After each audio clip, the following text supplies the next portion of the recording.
Hello everyone, Steve Elliott here again. This time I have another painting in Procreate, and this one is all about atmosphere.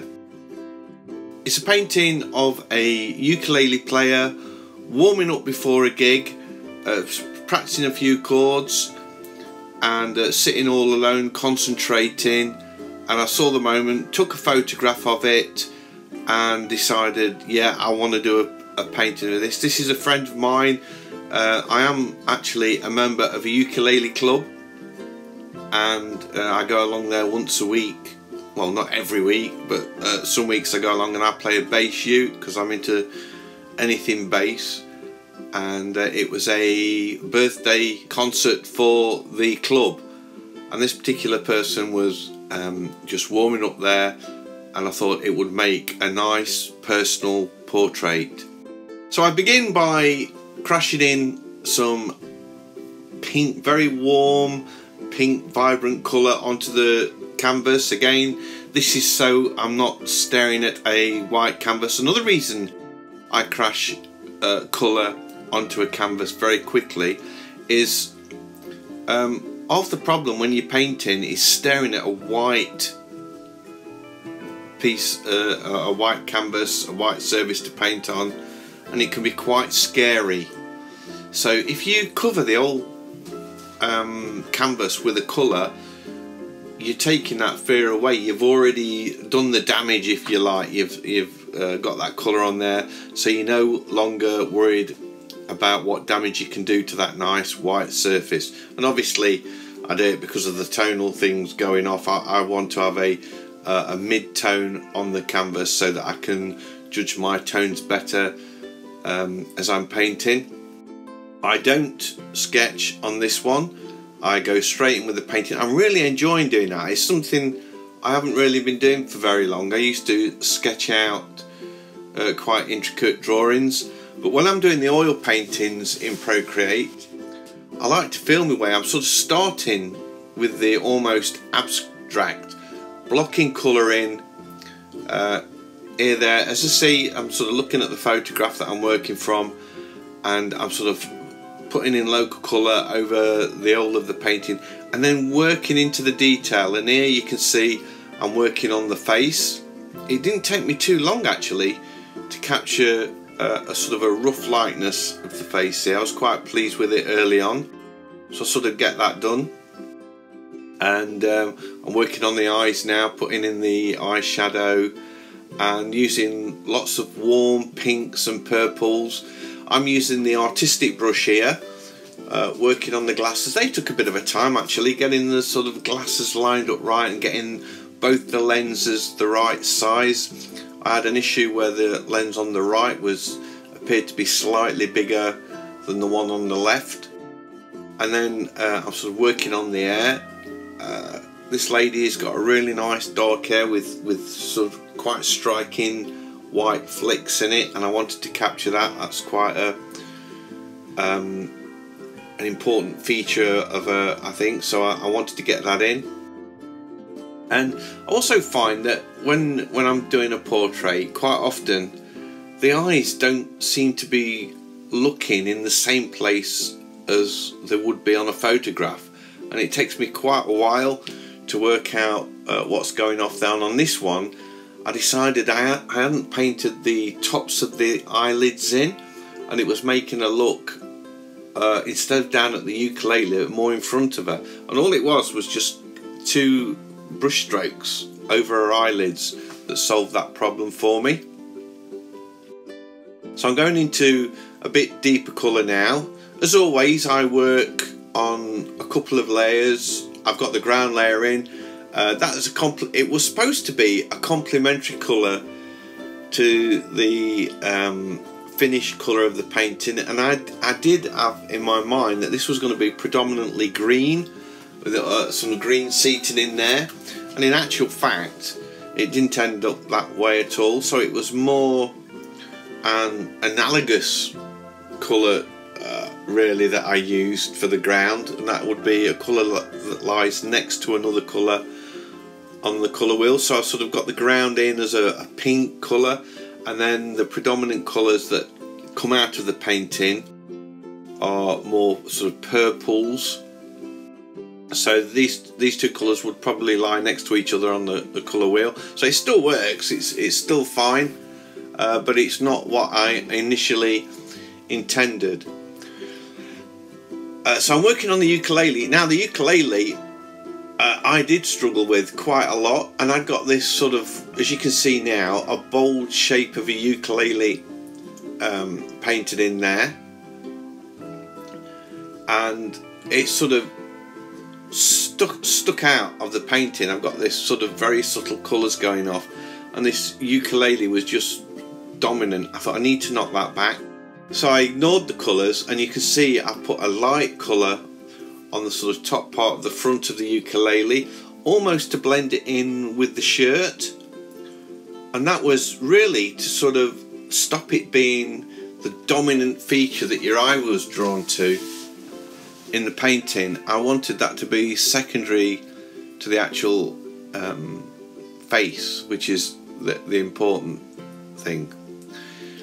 Here, as you can see, originally I started working at a desk, and I'd got the photograph I was working from on my PC screen, and I was working on the iPad, and then this part of the painting was another day when I went back to it, and I was sitting on a chair. I was sort of lounging around, just sort of drinking a cup of tea and doing.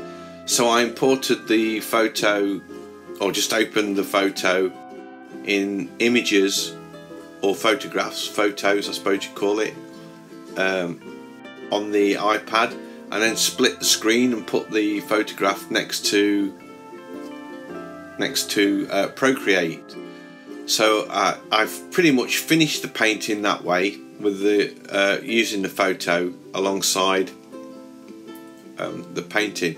And I do like doing that, because you can almost zoom in on the photograph and the painting, so you've got very similar size images to work off, and it seems to me to be a lot easier to get an accurate reproduction of something by having similar sizes, although that's not really being illustrated in the example now while I'm talking. I'll try and put it, here we go, now I'm sort of getting them the similar size.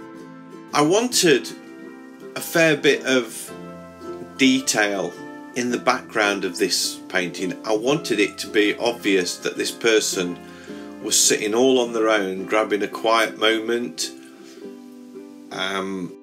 practicing their ukulele. So I put in some empty chairs, and I say a lot of detail. It's not a lot of detail at all really. It's just sort of some geometric shapes that form the backs of the chairs, and as you see I paint them in and then glaze over them using the turpentine brush, and I probably knock the opacity of the colour down, and I'm using a almost white, off-white colour to add light shining down from the back of the performer to give it that sort of atmospheric feel. Here you can see I've zoomed in on the hand and painting the hand at the same time, so it's really good that you've got a comparison side by side without having to move your head when you're drawing. I really do like that. I like that feature a lot, and it really has changed the way I paint, definitely in Procreate, not so much in ArtRage, because you can use the I don't know what you call it, the reference feature of ArtRage, and have pictures dotted all over the screen, but in Procreate you couldn't really do that before, so this is sort of made that feature redundant. Now here I struggled, I wanted the ukulele neck to be quite straight, so I created a layer and used the Procreate line tool, where you hold the pen down on, you draw a line but you keep your pen on the screen and it draws a straight line, and I just use that to create two guidelines to get a straight neck. Painted in the neck, and once I'd painted it in I deleted the layer with the two lines on, if that makes sense, because the neck was looking a little bit wobbly. On the neck on the headstock of the ukulele, when I first painted that, as you can see now, it felt to me as though it was twisted on the ukulele. It wasn't in the same. It looked as though somebody got the top of it and twisted it almost as if it was on a screw, and it wasn't in line with the uke. And it took me a little while to work out what was going off there. And basically, I'd got the thickness at the top of there's like 3 parts to the ukulele head, and as you look at it now, the left-hand part was too thick, so it looked as though the perspective of it was wrong. So I went into that a few times and kept repainting it till I was happy with what I got. Then I do, you saw very quickly there, I signed the paintings. I don't always sign them at the end. When I put the signature on, I do think I've finished. At that point, I'm thinking, yeah, that's it. And I do the signature, and I create a new layer for the signature. I draw it big and then reduce it to fit. I find that sort of gives me a much more realistic looking signature that you can read. And then I always end up looking at the painting and think it's not finished. Actually, there's things like, for now I felt it needed some dark shadow on the left hand side, and I wanted a few chairs on the left as well. It wasn't resolving itself. It didn't look finished. So I decided that I needed to go back into that, and I was using complementary colours. It was all looking a bit pink as well, so I wanted some blue-green in there just to knock the sharpness of the pink back. And you can see I'm putting in a few chairs now. I'm using sort of a green palette. This is the colours I'm using here, by the way, are a default palette in Procreate. So I've not sort of gone and sampled colours off the photograph. I never ever paint a painting using the colours in a photograph. I always come up with my own scheme. And also, you notice on the shirt I've ignored the detail. I would find that totally distracting. I didn't want that in the painting at all, so I just left that clear.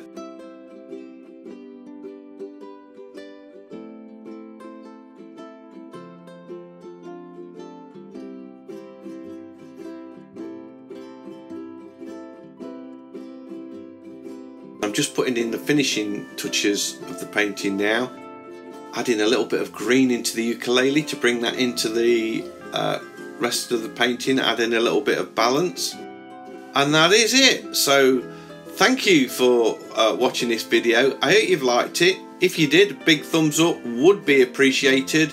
If you're new to the channel, please subscribe. I've got lots more digital paintings coming your way, and I'd love to be sharing with you. Take care, and I'll see you next time.